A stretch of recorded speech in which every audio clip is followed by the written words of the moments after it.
Valérie Acari, bonjour. Bonjour. Bienvenue dans le Buzz Média Orange Le Figaro. Je rappelle, depuis 5 ans, vous êtes la présidente du groupe de communication publicitaire et de marketing service BBDO France, qui est une filiale importante des géants américains Omnicom. Et vous étiez auparavant déjà chez BBDO, mais Europe et à Londres. Et pour évoquer votre actualité, je vous propose de découvrir le chiffre du jour.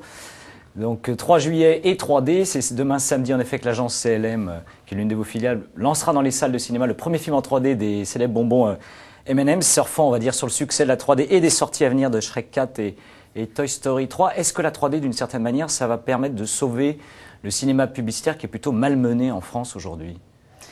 Alors, en tout cas, il est certain que, je ne sais pas si ça va le sauver à long terme, mais ça va créer une actualité. Et donc, dans les mois qui viennent, il faut en profiter un maximum. Et ça, c'est formidable. Enfin, je ne sais pas si vous avez eu l'occasion d'en voir, mais c'est assez spectaculaire quand même de voir quelques pubs comme ça. Et effectivement, le film M&M, c'est plutôt bien réussi.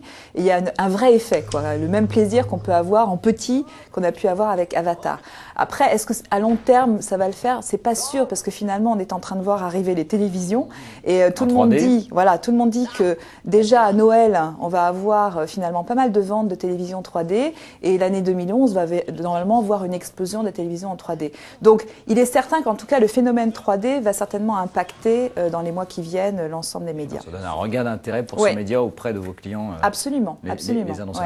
Ouais. Alors j'ai dit votre maison mère, c'est Omnicom, qui a annoncé un résultat net en léger recul de 0,7% sur le premier trimestre, avec un chiffre d'affaires par contre lui qui est légèrement en hausse. Et quels sont un peu les résultats aujourd'hui de BBDO en France? Est-ce que vous sentez également qu'il y a une légère reprise du marché publicitaire?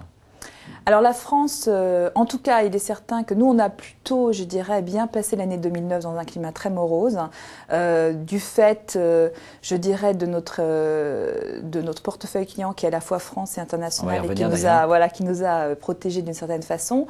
Ce qui est certain, c'est que les 6 premiers mois de l'année sont très actifs.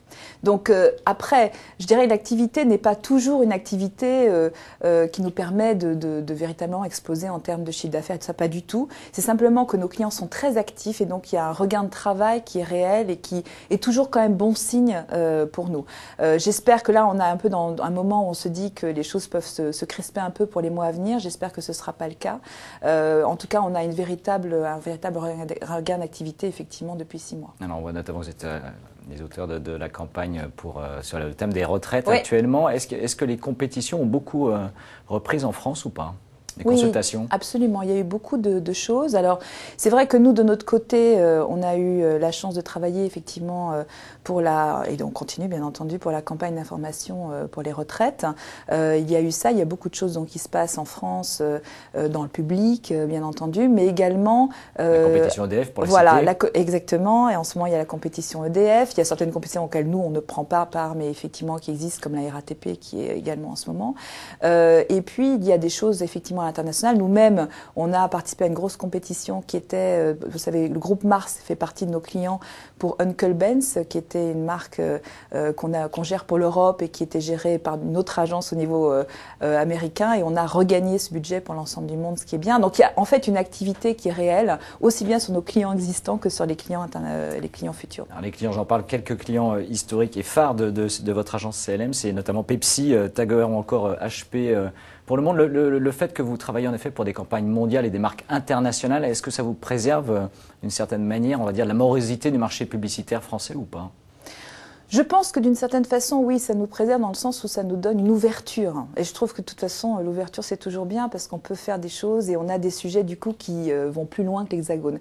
Moi, j'ai tendance à dire aujourd'hui que je cherche cependant, et c'est pour ça, et d'ailleurs la campagne d'information des retraites en est un signe, à être très fortement implantée également sur le marché français. Je pense que c'est important, je pense que c'est là que, je dirais, notre premier terrain quand même de travail. Et je dirais dans les 6 derniers mois en particulier, on a énormément travaillé sur le marché français. On a gagné un certain nombre de compétitions, en l'occurrence Aviva pour la France, Emirates pour la France, la Berry en France bien entendu, récemment, qui montrent qu'on est au contraire en train de chercher vraiment à être équilibré, à toujours ouvrir sur l'international, mais aussi à se renforcer sur le marché français. Et qu'est-ce que pèse concrètement aujourd'hui la part de l'international dans vos revenus comparé aux clients dits purement locaux ? Oh, j'ai tendance à dire que c'est difficile de savoir parce qu'en fait, on a par exemple des marques françaises ou des gros clients français comme par exemple Total qu'on accompagne à l'international.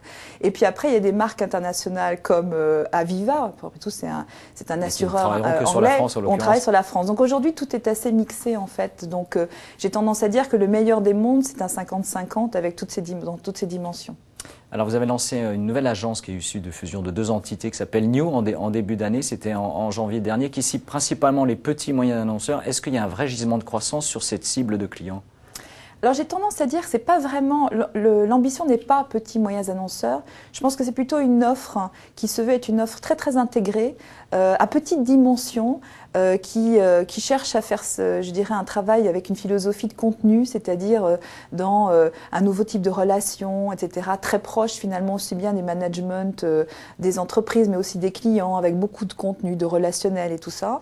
Et donc qui peut intéresser aussi bien des très grosses entreprises que des petites entreprises. Donc c'est plutôt sur la façon de faire, la philosophie d'entreprise et les managers qui ont envie de porter ce projet-là. Moi, je crois qu'on a aujourd'hui dans BBDO Paris un beau CLM, hein. On a un beau proximity qui est très très fortement marqué digital, hein, puisqu'ils font 80% de leurs revenus sur le digital. Hein. Et on a cette petite entité qui, elle, a une façon de travailler un peu différente. J'aime bien cette idée qu'on soit aussi encore capable justement d'avoir des entités. En plus, ça marche bien. Ils ont lancé ça en janvier, à peu près en décembre, et aujourd'hui, ils ont plutôt des très bons résultats. Bien, Valérie Akiri, merci d'être venue dans le Buzz Média et nous nous retrouvons lundi. Ce sera avec un nouvel invité, Philippe Laby du groupe de presse magazine Prisma Presse. Merci encore et très bon week-end. Merci Philippe.